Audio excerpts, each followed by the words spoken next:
Good morning all of you. आप सभी को सबसे पहले सुप्रभात। आज हम कोहरबर्ग का नैतिक विकास सिद्धांत के बारे में अध्ययन करेंगे। यहाँ पर आज हम पढ़ने वाले हैं नैतिक विकास सिद्धांत की व्याख्या, नैतिक विकास सिद्धांत की अवस्थाएं और नैतिक विकास के सिद्धांत की क्या क्या विशेषताएं रही हैं।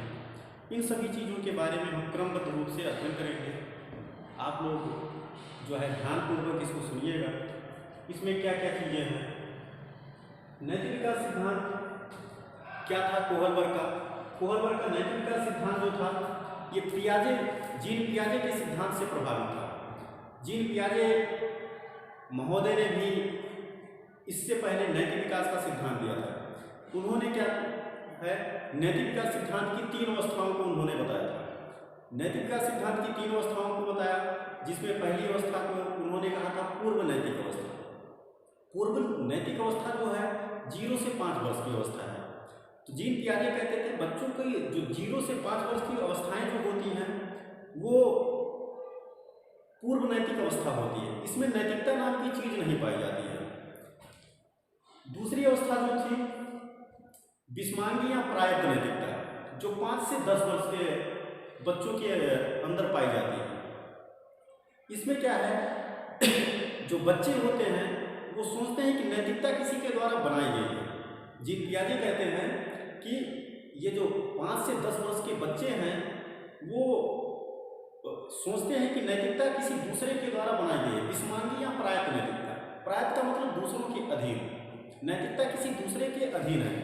जैसे क्या है, ये जो छोटे बच्चे हैं वो सोचते हैं कि नैतिकता ईश्वर ने बनाई है, भगवान ने बनाई है, कि जीव को मारना पाप है।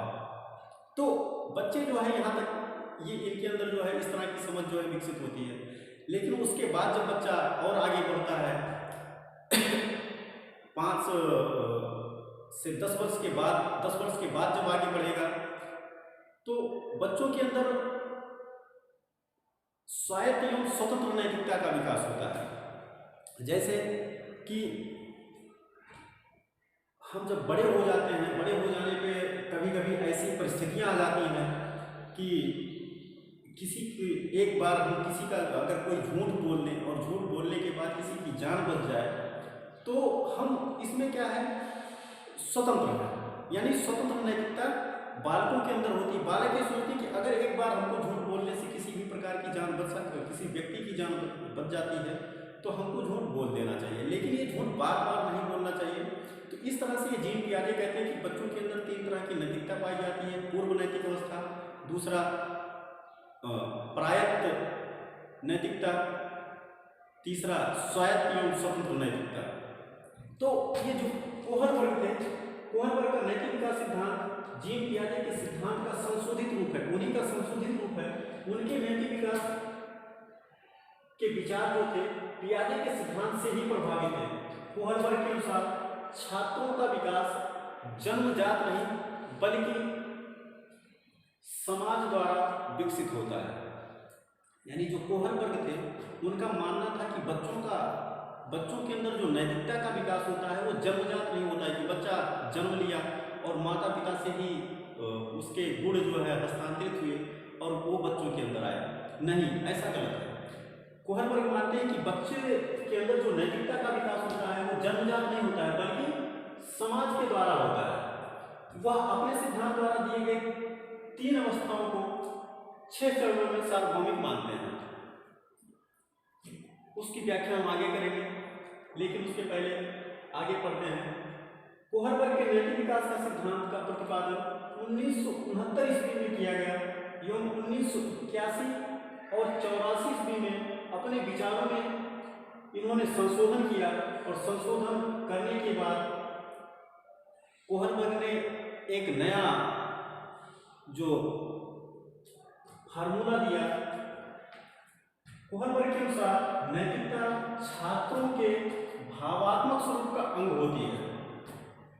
वह अपने जीवन में अपने दौरान कुछ कथाओं का उपयोग करते थे और वही कथाएं कथाओं के माध्यम से छात्रों से कुछ प्रश्न पूछते थे और उन प्रश्नों से प्राप्त उत्तरों के माध्यम से नैतिक विकास के सिद्धांत का निर्माण करते थे।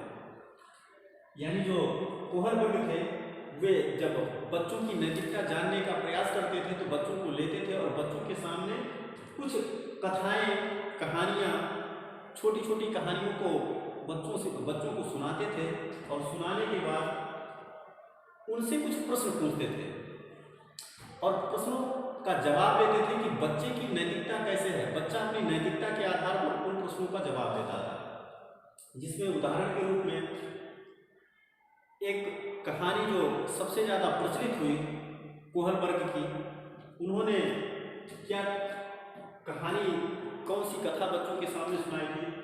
यूरोप में एक स्त्री मौत के कगार पर थी। डॉक्टर ने कहा कि एक दवाई है जिससे उसकी शायद जान बच सकती है।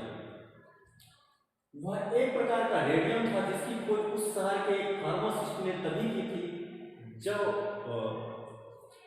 उसी टाइम की थी और दवाई को बनाने का खर्चा बहुत अधिक था। जो फार्मासिस्ट बनाया था उस दवाई को बनाने का खर्चा बहुत अधिक था और दवाई बनाने वाला खर्चे से 10 गुना अधिक पैसे मांग रहा था। जो फार्मासिस्ट ने दवाई बनाई थी, फार्मासिस्ट ने दवाई की कीमत बनाने से 10 गुना अधिक ले रहा था।